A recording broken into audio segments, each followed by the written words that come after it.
lucky. Feel so lucky, feel so lucky. Hi mga beshi! Welcome back again dito sa aking YouTube channel. For today's video mga beshi, ayan, syempre kung bago pa lang muna kayo dito sa aking channel ngayon mga beshi ko. Kung first time nyo dito sa aking channel, please don't forget to subscribe and also i-click mo ng notification bell para every time nag-upload ako ng mga new video, mana-notify kayong lahat. So, yun mga beshi ko. And for today's video, eto na nga, may share ko sa inyo product na ginamit ko. So, 2 months ko na siyang ginagamit mahigit. Okay? So, eto yung product ng BC Moms Red Dragonessa, which is yung mixed berries. Ayan, may mga ano pa, plastic kasi kaka-open ko lang neto, kakaubos lang yung isang box ko. And sabi ko, halos pang-6 na mahigit, no, na box ko na to sa paggamit. And sabi ko, kailangan ko na siyang gawan ng review para ma-share ko sa inyo kung ano ba yung nakapagpag-glow sa aking skin ngayon mga beshi. So, eto yung product ng Red Dragonessa, which is the mixed berries. So, baka siya tinawag na mixed berries kasi yun, pinaghalo-halong berries siya mga beshi. Kung mamaya sabihin ko sa inyo kung ano ba yung mga berries na yon. So, dito pa tayo sa kanyang packaging. So, yung packaging ng mga beshi ko, ayan. Naka-box siyang ganito. And kita nyo naman yung box niya. Napakaganda. Okay. And ayan, lahat na mga kailangan mong malaman and nandito mismo sa box. And andito din yung mga active ingredients niya. Kung naghahanap kayo ng pinaka-active ingredients na to, mas mabilis nyo makita kasi naka-indicate or nakalagay dito sa kanyang box yung mga active ingredients na dapat ninyong malaman. Okay. Kung ari, meron kayong allergy kayo sa isang ingredients ng isang product and then gusto nyong hanapin or i-check, eto makikita nyo agad kung ano ba yung pinaka-active ingredients ng product na ito. So, ayun na mga beshi ko, ito yung kanyang packaging and also pag in-open mo siyang ganito, may kita mo na dito yung pinaka-product din sa loob. Ayan. Okay, and then kukuha tayo dito ng samples nung pinaka-ano niya, nakasashay na product. So, ito yung sample mga beshi ko. Ito yung laman ng box. So, sa isang box mga beshi ko is may 10 pirasong sachet na ganito. And, ano siya, 18 grams na siya mga beshi ko. Okay?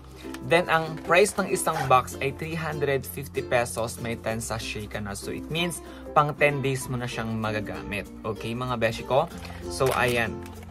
So, paano ko ba tinitake itong product na ito mga beshi ko? Tinitake ko siya every morning. So, every morning ko siya tinitake yung wala pang laman yung tiyan ko. But sometimes, if nakakaligtaan kong uminom ng umaga kasi minsan talaga nakakalimutan na pag super busy tayo, hindi na nakakapag-breakfast. So, sa gabi ko siya iniinom. Ganoon yung ginagawa ko. Pwede naman kung nakalimutan mo sa umaga, pwede mo siyang inumin sa gabi before kang matulog. So, sa umaga mga beshi ko, 30 minutes before your meal, yun ang pag-take nyo sa kanya. And then sa gabi naman, I think like 30 minutes or 1 hour bago ka matulog. So, ayan. So, ayun na mga beshi ko. So, dito tayo sa kanyang active ingredients. Okay? Sa active ingredients ng mga beshi ko, meron siyang Slim Biome, Garcinia Cambogia. So, yung dalawang yan, yung active ingredients or yung ingredients na nakalagay dito, yung dalawang Slim Biome and also Garcinia Cambogia, isama natin sa inulin fiber. Nung sinerch ko yung mga yan mga beshi ko is, ano sila, halos may pagka-same sila ng benefit sa ating katawan, which is yung ginagawa niya sa ating katawan is, ano mga beshi ko, yung hindi ka magugutom, yung parang every time, parang busog ka, ganun mga beshi ko, yung parang hindi ka nagugutom and then hindi ka nag-crave sa mga pagkain na before, no, na before ka mag-take nito, gutumin ka. But, kapag nag-take ka nito mga beshi ko, after mong kahit na isang beses ka palang mag-take, isang araw palang mararamdaman mo na parang, oh my God, busog ako ngayon, parang wala ka pang ganang kumain. So, yun yung mga beshi ko. Ito, hindi lang siya pampapot, hindi lang pampakinis, kundi bawas din siya ng timbang. Okay? And also yung probiotic mga beshi ko, maganda rin sa ating digestion, sa paggiling ng mga pagkain sa ating tiyan. Ayan, yung probiotic. And also yung probiotic din mga beshi ko, nakakatulong din ng probiotic para mas mabilis ma-absorb or yung maganda absorption ng mga active ingredients na to mga beshi ko. And also meron siyang glutathione mga beshi ko. Alam niyo yung glutathione is cleansing yung mga beshi ko sa ating katawan, natin yung mga toxins sa ating katawan. Kaya naman yung ating mga cells kapag nawala na yung mga dumi na kailangan natin ilabas, mas magaganda yung ating cells. Diyan naman lalabas yung ating glow, yung pagputi ng ating skin. Okay? And also yung ating marine collagen mga beshi ko, maganda yan sa ating nail, sa ating joints, and also sa ating hair. Lalo sa ating skin mga beshi ko. Kasi ang collagen mga beshi ko, super nice yan sa ating balat. Kaya naman yung mga Korean or yung mga Japanese is ano sila, talagang favorite nila ang collagen or lalo na yung marine collagen mga beshi ko. Marine collagen is galing yan sa isda, okay?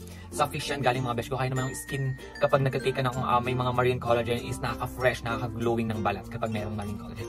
Of course, yung okra mga beshi ko, maganda rin ang okra sa ating skin and also sa ating pag-digest. And also meron din barleygrass, maganda yung barleygrass kasi super organic din mga beshi ko. Maraming health benefits na pwedeng natin makuha dyan. And also meron siyang vitamin C mga beshi ko. Ang vitamin C is nakatulong yan para sa ating immune system. Mas pinalalakas niya para hindi tayo magkasakit, lalo na yung sipon at ubo. And also meron siyang psyllium husk. Psyllium husk mga beshi ko is natitreat niyo yung diarrhea, and of course it can lower blood sugar levels, it can lower cholesterol levels, it seems to be good for the heart. Beshi ko nakakabawas din siya ng timbang. And also mga beshi ko, yung ating vitamin E mga beshi ko is antioxidant din yan, pampaganda rin ng ating skin, and yeah, kaya mas magiging glowing yung ating balat. So yun yung mga active ingredients ng ating mixed berries. So, eto na mga besh ko, yung 6 berries na minix nila. So, meron tong acai berry, goji berry, strawberry berry, cranberry, raspberry, and also blueberry. Ayun yung mga berries na talaga namang minix nila kaya sobrang sarap netong ating mixed berries. And also mga besh ko, ito yung kiniklaim ng product na to, carb blocker, support heart, skin glowing, healthy hair, nails, and joints, good digestion, and also antioxidant na rin siya mga beshi. So, ito yung naging effect sa akin ng product na ito. So, after kong mag-take pa lang no, ng isang sachet, mga beshi ko, kinagabihan, mapapansin mo talaga na parang busog ka. Na totaling busog, pero parang kakakain mo lang. Ganun lang yung mararamdaman mo. And, mga beshi ka, once na once na nagdumi ka, feel mo talagang nailabas mo lahat. As in, yun yung isa na benefits ng ating mixed berries. Kung nahihirapan kang dumumi, once na tinake mo to, mga beshi ko, makikleanse talaga. As in, mawawala talaga lahat ng mga dumi mo sa katawan, and mararamdaman mong apakagaan sa pakiramdam, beshi ko. Nakaka-glow ng skin, nakakaputi, and also nakaka-slim din siya kasi meron siyang carb blocker, and also mga beshi ko, good for digestion siya mga beshi. Kasi may mga nagsasabi sa akin na baka naman pag tinik daw nila to, parang every time magdumi, parang baka daw sumakit yung mga sikmura nila. Diba? Hindi po ganon. Unlike sa ibang product na pag tinake ninyo mga beshi waps ko, isasakit talaga yung mga tiyan ninyo, yung parang mayat-mayat tinatawag ka ng kalikasan. No. Dito mga beshi ko, sobrang normal pa rin yung pakiramdam mo. At saan ba kayo pwede mag-order ng product na ito mga beshi ko? Dito sa ating TikTok shop, and pwede rin po kayo mag-message sa ating Facebook page kung kayo po ay interesado maging reseller at maging distributor. Sa ilang mga beshi ko, don't forget to like and share this video kung nagustuhan ninyo, at kung nakatulong ito mga beshi ko, mag-subscribe na rin kayo dito sa aking YouTube channel. And of course, i-click mo notification bell para every nag-upload ako ng mga new video ay man-notify kayong lahat. So ilang mga beshi ko, thank you so much for watching, and yeah, see you on my next video. Bye!